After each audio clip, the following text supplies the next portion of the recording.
Hello, I am Mantastic and Fantastic, and today I'm going to be discussing the 10 new cards that were released in the Raric machine for Puzzles and Dragons.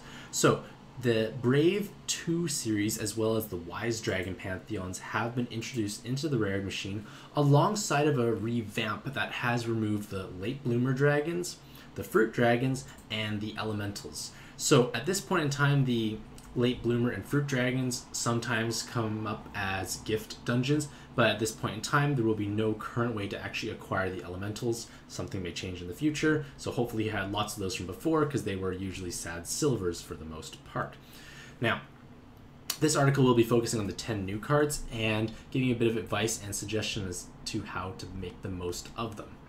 So, as part of keeping rankings for the various cards, I've placed them into what is going to be my tier list, and essentially this will be incorporated into the future Godfest post, but you can just see the 10 new cards and where they currently stand.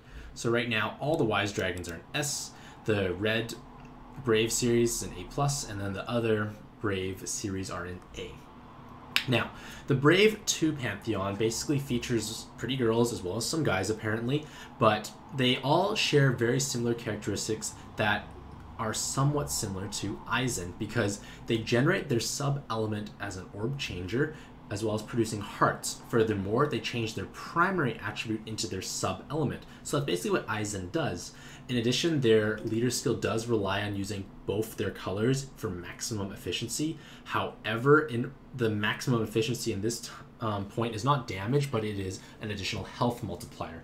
So even if you don't have, let's say, for example, a fire light card, you will just be lacking the health component. You won't be lacking the actual damage. Now, this obviously will mean it does cut down on the subs you can possibly bring if you're using them as a leader, but it also means you can just use them like a regular monocolor lead and just ignore the fact that there's a health multiplier and it doesn't apply to all your cards. Now, the main drawback of this is that it's a health multiplier, and the reason it's a drawback is because the Brave 2 series have horribly low base recovery, so it's very unlikely you're going to be able to heal yourself back up even if you have a large health pool. Wow! So, I'm not sure as to why, the rationale is that maybe if they give it recovery, things would be a little nicer. But at this point in time, it's going to be challenging to use them as a leader outside of kind of glass cannon applications, except that you could survive a larger hit coming in. So, if you use them as subs, they all have the same 6 awakenings. They have full bind immunity, recover bind, skill boost, skill bind resist, and co-op boost. So, obviously, the co-op boost is definitely pushing them into a co-op role that will hopefully, that does allow them to achieve 50% more stats. So, again, they become tankier, they become more offensive, and they gain marginally more recovery. But the main appeal of this is that the Brave 2 series all have extremely high base attack, and because of the co-op boost, they will actually have incredibly large base damage to inherit Grimjaws. And Grimjaws do damage based on the monster's attack, so it will be dealing higher amounts of damage that will be surpassing the 1 million mark. So you're going to be hitting for over 1 million with an active skill. It's not true damage, but it will basically nuke down Starden bosses. Basically, you'd have full button teams for Starden if you have dual leaders. It also will allow you to bypass certain floors in ranking dungeons. It's just a great thing to have around if you have the Brave card as well as the Grimjaw.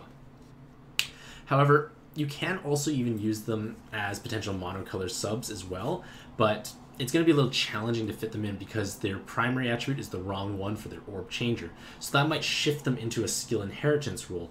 And as a skill inheritance role, they are reasonable. They do have generally more potentially different orb change synergy, so you may have different board change combo opportunities that you may not have had beforehand.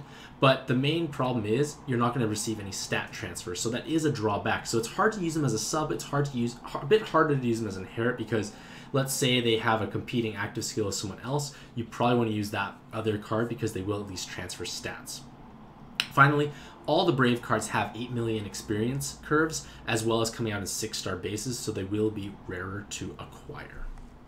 First is Soleil's, and she is the best of the lot, most notably because she has the highest base attack value. Fantastic follower alert! Wow! Highest base attack value in the game. I'm still building OBS again, so I'm using a lot of stream things again, but she has the highest base attack for co-op gameplay. Because of that co-op boost, she actually has the highest amount, so she will be producing the largest non-true damage nuke with Grimjaw inherits. So that gives her obviously the most viability of the bunch. Furthermore, fire light teams are actually quite popular in this day and age, so she can't even function as a sub because Ilmanas, as well as Kenshins, they all love to have this fire light card that can at least produce light orbs. Like, it's just a good thing to have because you get lights, you get hearts, and she does flip her element. But it's because of all these factors that she's a little stronger than the rest of her Pantheon. But it will be obviously harder to use her on mono light teams, because on mono light teams, it's she's going to be red most of the time until you use her active skill to give her 2 turns of light primary. Now, she does change water to light orbs, and right now this does not have much applications. It does also compete with Wukong, so it can be problematic for inheritance options, but when we get this new Godfest exclusive, whose name I will never be able to pronounce, they produce a board of water, light, and hearts. So right away, there comes your board change synergy for Wukong as well as Soleil's. And finally, as a leader, they are able to form quite a hard-hitting team that relies on matching multiple light combos. So she is going to feel very much like a tankier Sarasvati because you have a health multiplier component. Next is Arondite.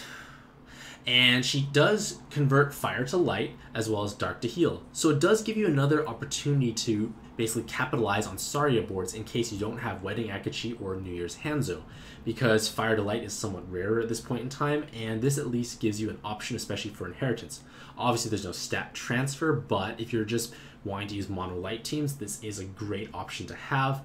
Furthermore, they will actually have some merits as a sub when that new Godfest exclusive is released, because that Godfest exclusive is basically like an Aizen in the sense that they use Rose to deal damage. They want to connect multiple light orbs, but they will flip their element, and they want to use light water cards or water light cards, either or, for maximum efficiency. So she does fit the bill right there. As a leader, she does rely on matching 6 connected light orbs to trigger 100 times damage, so she's much less orb hungry than Sarasvati, so she's tankier and less orb hungry, so it's a great aspect to have overall. Like, she's a very powerful card. Next is Caleb, the Green Brave Series 2, and like the red counterpart, she does produce light orbs from water, but they use fire instead of dark for heart generation, so a little bit of variance in terms of using as an inherit for mono light teams. But they also lack that board changer until the new Godfest exclusive, but they're just a little awkward to use overall, I feel, just because there's no really wood light team out there. And, well, Odin Dragon, I guess, in a way, would possibly use them, but it's still challenging to fit them all in, I feel. But they can be used as a leader as well. They do rely on making light crosses, while having obviously light wood cards for the health multiplier. However, 1 light cross does result in 100 times damage, 2 is 400 times, so she's actually one of the least orb hungry 100 times leaders available, so something to think about there. Gan Jiang convert, there's another card, but I'm just shortening to that, but they convert water to dark and wood to heal, and that is a shame because it prevents you from using them as a Dark Athena inherit, because why not have another Dark Athena inherit to utilize? So they kind of follow the similar train as Satsuki in that they are converting water to dark. However, instead of gaining haste and hazard removal, you do have hard orb generation. So in terms of whether you want to use Satsuki or Ganjiang, you have to think, do I want the stat transfer, hazard removal, haste, or do I want to make hard orbs? But either or, you will be able to combo with Ryune boards, which is one of the more powerful board changers for dark teams because you can heal and deal damage. As a leader, they function like the green one in that they want to... sorry, don't know why I wrote it like that, but basically they want to connect 6 dark orbs. Supposed to say the blue one, but they want to focus on connecting 6 dark orbs. So again, 6 dark orbs is a row, 100 times damage, great burst potential there. And then finally we come to Mistletoe, and they change fire to wood along with light to heal. So again, it's a little bit of variance in terms of orb changer synergy you can use for mono wood teams, and it does give you another option for Perseus and Michaels in case you want to have that double orb changer of hearts and woods. However, Mistletoe can be used on Ryul teams quite efficiently, especially possibly as an inherit, but also as a sub, because they have the attacker typing, and they also produce a useful orb changer for the team. Unfortunately, Riol doesn't seem to have much of a following, mostly because she's a lesser Dark Athena and was released after Dark Athena. As a leader, they basically are bulkier Sarasvati. They have improved health and 100 times attack with 3 wood combos.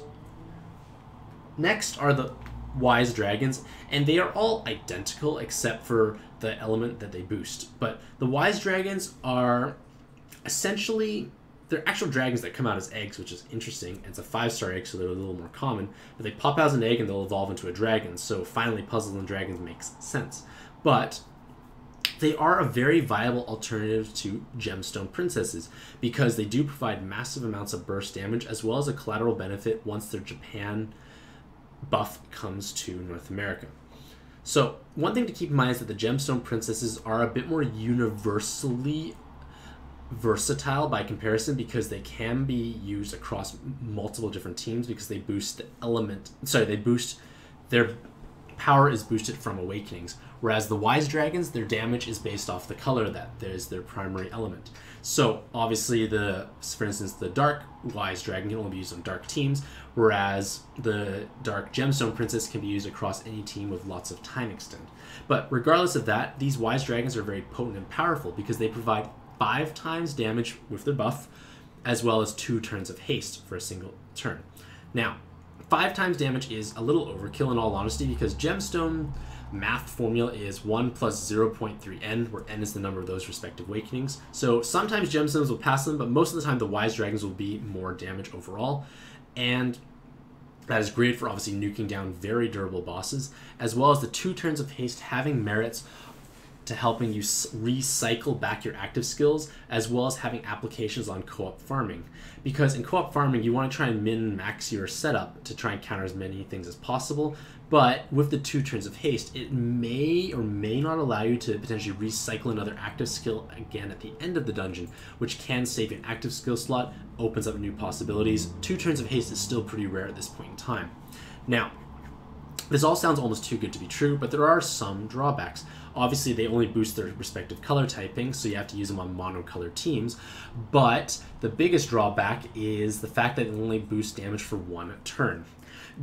Gemstone Princesses provide 2 turns of damage enhancement, and that 2 turns is somewhat crucial or vital for Arena 3, because you want to obviously use your burst to nuke down the Radar Dragon, and have that burst being retained to punch through Kali's 50% damage reduction shield on her first turn. So with this 5 times for 1 turn, you have to really be a bit more choosy as to where you use it. So you have a little less flexibility potentially. You might have to pop another orb changer, and if you're running low on orb changers, this can be problematic. And this may sound a little nitpicky, but in all honesty, 5 times is really overkill. You could have probably gone away with 3 or 4 times and still had more than enough damage. So just funneling too much power into 1 turn enhance is not as viable as 2 turns enhance that is a little weaker. But I guess on the bright side, the Wisedragons do have 1,000 weighted stats. So when you do use them as an assist for skill inheritance, you are going to gain a very healthy amount of stats on your primary base card. Now, I do advise you not to use them as a sub because they only have 4 awakenings. You're better off picking a reincarnated god who has 1,000 weighted stats as well, but 8-9 awakenings. So, in conclusion, the Brave 2 and Wisedragon Pantheons do add a bit of excitement and depth to the viable cards from the Rare Machine. Obviously, the removal of the late bloomers, the fruit dragons, and elementals does at least make the Rare Machine a little bit more appealing. But let me know what you think about these 10 new cards, as well as the overhaul in the comments below. Hopefully you all have a mantastic day, and happy puzzling.